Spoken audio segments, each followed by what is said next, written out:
नमस्कार, मैं रविश कुमार। क्या ऐसा हो सकता है कि 3,232 ट्रकों के बारे में जानकारी ना मिले या कोई इतनी बड़ी संख्या में ट्रकों के बारे में गलत जानकारी सरकारी रजिस्टर में भर दे? पंजाब में सीएजी ने एक रिपोर्ट दी है जिसे मार्च महीने के बजट सत्र में विधानसभा में पेश भी किया गया। सीएजी ने 2009 से 13 के बीच 3,319 ट्रकों का सैंपल लेकर उनके बारे में पता करना शुरू किया तो निराशा हाथ लगी, क्योंकि सिर्फ 87 गाड़ियों का आता पता लग सका, लेकिन इनमें से 15 ट्रक नहीं थे। स्कूटर, मोटरसाइकिल और कार वगैरह के नंबर थे। 3,232 ट्रकों का कुछ भी पता नहीं चला जिनसे अनाज उठाकर गोदामों में पहुंचाया गया। मंडी से जब अनाज उठता है गोदाम ले जाने के लिए तो बड़ी संख्या में ट्रकों का इस्तेमाल होता है। निश्चित रूप से स्कूटर और मोटरसाइकिल पर तो कोई गेहूं या धान की बोरी लाद कर नहीं ले जाएगा, लेकिन क्या यह संभव है कि 3,319 ट्रकों का पता न चले? जब ट्रक माल लेकर गोदाम पहुंचता है तो बाकायदा उसके नंबर की रसीद कटती है। इतनी बड़ी मात्रा में क्या गलती हो सकती है? अगर हुई होगी तो फिर उस ट्रक ने उस रसीद के बदले पैसे कैसे लिए होंगे? यानी रसीद भी फर्जी और पैसे का भुगतान भी फर्जी। सीएजी ने कहा कि 4 सरकारी एजेंसियों के 16 अधिकारियों में से 7 ने कोई आंकड़ा ही नहीं दिया कि कितने ट्रकों का इस्तेमाल हुआ मंडी से गोदाम तक अनाज पहुंचाने में। उनके नंबर क्या हैं, ये सब कुछ नहीं दिया। उम्मीद है पंजाब सरकार इन ट्रकों की तलाश कर रही होगी। अब आगे की कहानी से पहले आपको एक चार्ट के जरिए समझाता हूं। सबसे पहले भारतीय रिजर्व बैंक, इसके जरिए भारत सरकार पंजाब को पैसे देती है कि वो अपने यहां धान और गेहूं की खरीद करे। रिजर्व बैंक से पैसा या उसका आदेश पहुंचता है भारतीय स्टेट बैंक, जिसके नेतृत्व में 30 बैंक वो पैसा लेकर रेडी हो जाते हैं। अब भारतीय खाद्य निगम एफसीआई के लिए पंजाब सरकार अनाज खरीदने का काम शुरू कर देती है। पैसा मिलते ही पंजाब सरकार आढ़ती से कहती है कि वो किसानों से गेहूं खरीदे। आढ़ती खरीदकर मंडियों के जरिए सरकार को बता देता है कि इतनी खरीद हो गई है। सरकार बैंक को बता देती है कि फला मंडी में इतने लाख टन गेहूं की खरीद हो गई है, पैसा दे दीजिए। उसके एवज में बैंक तुरंत राज्य सरकार को पैसा देते हैं और राज्य सरकार 48 घंटे के भीतर आढ़ती के खाते में पैसा भेज देती है। ये सब किसान के बेचने और आढ़ती के बताने के बीच 48 घंटे में हो जाता है, ताकि किसानों को जल्दी पैसा मिल सके। वैसे सरकार इस बिंदु पर भी विचार कर सकती है कि किसानों को अब सीधे खाते में पैसा भेज दिया जाए उनके खाते में। खैर, आढ़ती जब खरीद लेता है तो इसे गोदाम में ले जाने के लिए एजेंसियां नियुक्त होती हैं। वो एजेंसियां ट्रक लेकर मंडी में आ जाती हैं। इसके लिए पंजाब में 5-6 एजेंसियां हैं। ये ट्रक अनाज लेकर गोदाम पहुंचते हैं और वहां रसीद मिलती है कि कितना माल आया, किस ट्रक से कितना आया और किस गोदाम में कितना माल रखा गया है। मंडी में कितना खरीदा गया और गोदाम में कितना पहुंचा, दोनों का अलग अलग डेटा रखा जाता है, जो कुछ दिनों के बाद मिलाया जाता है कि जितना खरीदा गया उतना गोदाम में पहुंचा कि नहीं पहुंचा। यही मिलान हुआ तो पता चला कि जितना अनाज मंडी में खरीदा गया उतना गोदाम में नहीं पहुंचा।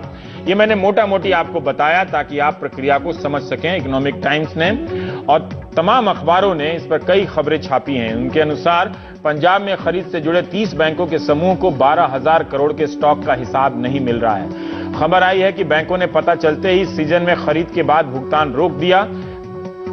पंजाब का कहना है कि जो केंद्र से जो अनाज खरीदने के लिए पैसे मिले थे उनका कहीं भी गलत इस्तेमाल नहीं हुआ है। ये अनाज सेंट्रल पूल में जाता है, यानी भारतीय खाद्य निगम को दे दिया जाता है और बाकायदा इसका एक रिकॉर्ड रखा जाता है। अगर ऐसा है तो भारतीय रिजर्व बैंक को चिंता करने की जरूरत क्यों पड़ी? कई बार एफसीआई सीधे मंडी से अनाज उठाकर अपने ट्रकों से दूसरे राज्यों में भिजवा देती है, ये भी होता है। अगर ऐसा है तब भी एफसीआई को बताना चाहिए कि क्या उसके पास 12,000 करोड़ रुपए के गेहूं का कोई हिसाब है जो अन्य गोदामों से नहीं मिल रहा है। क्या उसके ट्रकों ने इन मंडी गोदामों से गेहूं उठाए हैं? 3,000 से अधिक ट्रकों का कोई अता पता नहीं मिल रहा है। इस मसले को लेकर मुख्यमंत्री बादल ने प्रधानमंत्री से भी मुलाकात की है, लेकिन बैंक परेशान है कि इतना पैसा गया कहां? अगर सरकार के गोदाम में स्टॉक नहीं है तो कहां गया होगा? फिर पैसा किसे दिया गया? अगर हिसाब नहीं मिलेगा तो बैंक अपने खाते में इतनी बड़ी रकम को कैसे दिखाएंगे? क्योंकि यह कर्ज के रूप में दिया जाता है तो वो किससे वसूलेंगे? इकोनॉमिक टाइम्स के अनुसार बैंकों ने पंजाब से कहा कि पूरा प्लान बताइए कि कैसे आप इस पैसे का भुगतान करेंगे, स्टॉक का हिसाब कैसे देंगे, क्योंकि अगर यह हिसाब नहीं मिला तो बैंकों को, एक बैंक को कम से कम 1,800 से 3,000 करोड़ का बैड लोन, बुरा लोन घोषित करना पड़ जाएगा। लिहाजा अभी भी वो एक विजय माल्या को नहीं पकड़ पा रहे हैं। पंजाब में पता चला सैकड़ों विजय माल्या को ट्रैक्टर लेके ढूंढ रहे हैं, क्योंकि वहां तो गायब होने वाले ट्रैक्टर या बड़ी गाड़ियों से ही भागे होंगे इधर उधर। तो इकोनॉमिक टाइम्स ने एक और कई सीरीज छापी है। तो संगीता मेहता और सलोनी शुक्ला की रिपोर्ट के अनुसार भारतीय रिजर्व बैंक ने बैंकों से कहा कि उन्होंने पंजाब को जो कर्जा दिया है उसका एक बड़ा हिस्सा नॉन परफॉर्मिंग एसेट हो सकता है उनका। पंजाब सरकार को बैंकों ने अनाज खरीदने के लिए 12,000 करोड़ रुपए का लोन दिया था। सरकार, राज्य सरकार कहती है कि इन पैसों से अनाज खरीदे गए। केंद्रीय वित्त राज्य मंत्री जयंत सिन्हा ने भी माना है कि जो गोदाम में स्टॉक है और जितना होना चाहिए इसमें काफी अंतर है। अखबार के अनुसार सिन्हा ने विस्तार से जवाब नहीं दिया कि क्या ऐसा अन्य राज्यों में भी हुआ है, वहां भी इस तरह का अंतर है, 12,000 करोड़ का हिसाब नहीं मिल रहा है। तो उन्होंने वो सवाल का जवाब देने के बजाय ये कहा कि हमें व्यापक समाधान खोजने की जरूरत है। इसके कारण किसानों के भुगतान में बहुत देरी हो रही है। पंजाब में संगरूर जिले के आसपास की मंडियों में संकट गहरा गया है। हमने संगरूर की 3 मंडियों का हाल अपने संवाददाताओं से पता किया, संगरूर, धुरी और लहरा। यहां आढ़ती और किसानों ने बताया कि गेहूं बेचने के 2 हफ्ते होने के बाद भी पैसे नहीं मिले हैं। आमतौर पर 24 से 48 घंटे में पैसे मिल जाया करते थे। संगरूर के आसपास 16 मंडियां हैं, हर जगह यही कहानी है। संगरूर की मंडी के एक आढ़ती ने फोन पर बताया कि 11 तारीख की उनकी बोली लगी थी, मगर 20 अप्रैल यानी बुधवार तक पेमेंट नहीं आई। उन्होंने 200 किसानों से 40,000 गेहूं की बोरियां खरीदी हैं। मंडी बोर्ड को 3 करोड़ का बिल भेज दिया है, मगर पैसा नहीं आया तो किसान को कैसे दे। किसान दिन रात फोन कर रहे हैं। कई आढ़तियों से बात कर पता चला कि संगरूर की 16 मंडियों में करीब 12 लाख बोरियां पड़ी हैं और उनका पैसा नहीं आया है।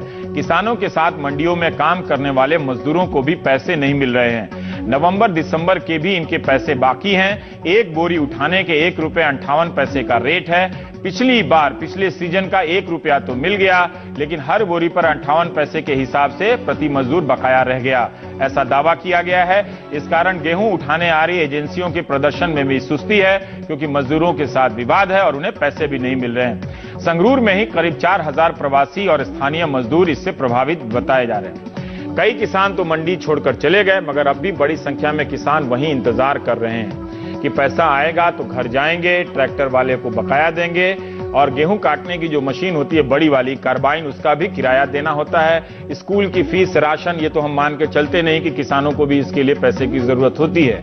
वो ट्विटर पे तो है नहीं। किसानों को भी बैंकों के किस्त चुकाने होते हैं। एक किसान का 3 से 4 लाख रुपया आढ़तियों के पास इस वक्त बकाया है और आढ़तियों का करोड़ों रुपया सरकार के पास बकाया है।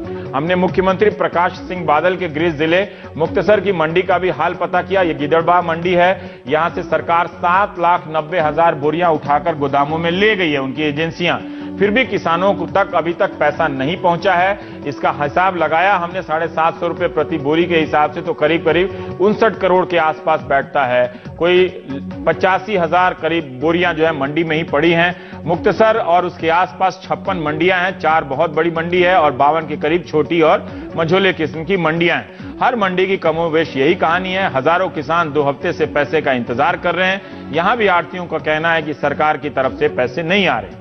20 अप्रैल के टाइम्स ऑफ इंडिया में रोहन दुआ ने लिखा है कि पंजाब सरकार ने अभी तक चावल मिलों से 1300 करोड़ रुपए नहीं वसूले हैं। यह सीएजी की रिपोर्ट में कहा गया है कि जालंधर, लुधियाना, संगरूर, मोहाली और फतेहगढ़ सहित कई मिलों से पता चला है उनका रिकॉर्ड देखकर कि जो स्टॉक है और उनके बदले जो उन्होंने बैंकों से पैसे ले लिए हैं उसमें काफी अंतर है। सीएजी के अनुसार मिलों को फायदा पहुंचाने के लिए पैसा तो दे दिया गया, मगर माल पहुंचा कि नहीं पहुंचा, ट्रांसपोर्ट के रेट में काफी अंतर है। ये सब बवाल है।